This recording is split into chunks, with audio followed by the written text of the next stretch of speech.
waxaan halkan ka salaamayaa marka hore dhammaan shacabweynaha Jamhuuriyadda Soomaaliland dibad iyo gudo alxamdulilaahi rabbil caalamiin maanta waxaan noo qabsoomay muddo 4 saacadooda kadib shirkii gudoomiyaha xisbigu isugu yeeray guddida fulinta kaasoo ku beegnaa 2 bisha January ee 2018 waxaana ka soo baxay qodobo badan oo isugu jira mid xisbiga gudihiisa iyo mid xukuumadda cusub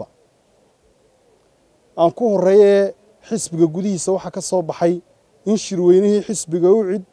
laga dhigay 19 bisha koowaad 2019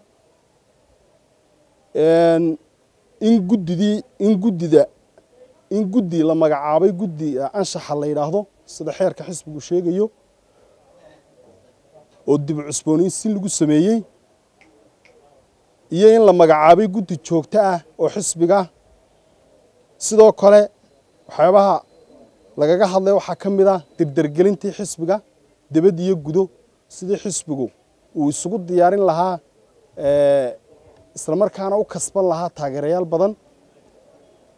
maadaama doorashadii golaha wakiilada iyo doorashadii golaha deegaanku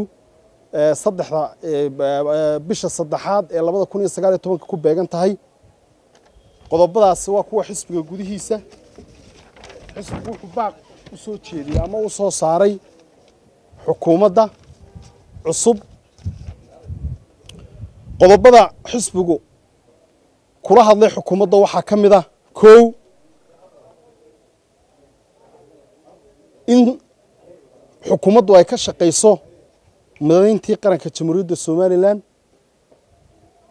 laba inay xukuumaddu dhamaystirto wada hadallada hor yaala ee khaatumo saddex in xukuumaddu maamulkeedii dhamaystirto bariga Sanaag oo xukuumaddan cusubi ay maamul fidin ku samayso isla markaana xuduudaheedii gaadho afar inay iska caabiso xukuumadda cusubi weerarka iyo faragelinta qaawan ee Muqdisho iyo Garowe kaga imanaya 4 inay xukuumaddu gudaha dalka arrimaha hor yaalla ee kow ay ka tahay amniga musuqmaasuqa iyo sixir bararka dalka ay wax ka qabato ugu dambeyntii xisbiga cid waxa uu waqti xadidan siinaya xukuumadda cusub si arrimaha hor yaalla ay wax uga qabato sidoo kalena xisbiga wuxuu diyaar u yahay inuu kaalintiisa mucaaradnimo si dhab ah u buuxiyo hadduu alla yiraahdo wassalaamu calaykum waraxmatullaahi wabarakaatuh intaas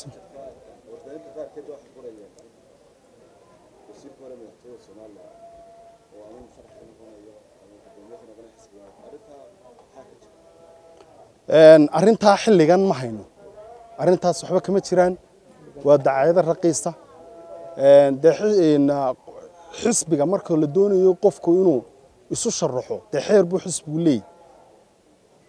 xeerka uu leeyahay dawaan qofku soo buuxiya marka hore marka arinta wax la leeyahay wax ka jira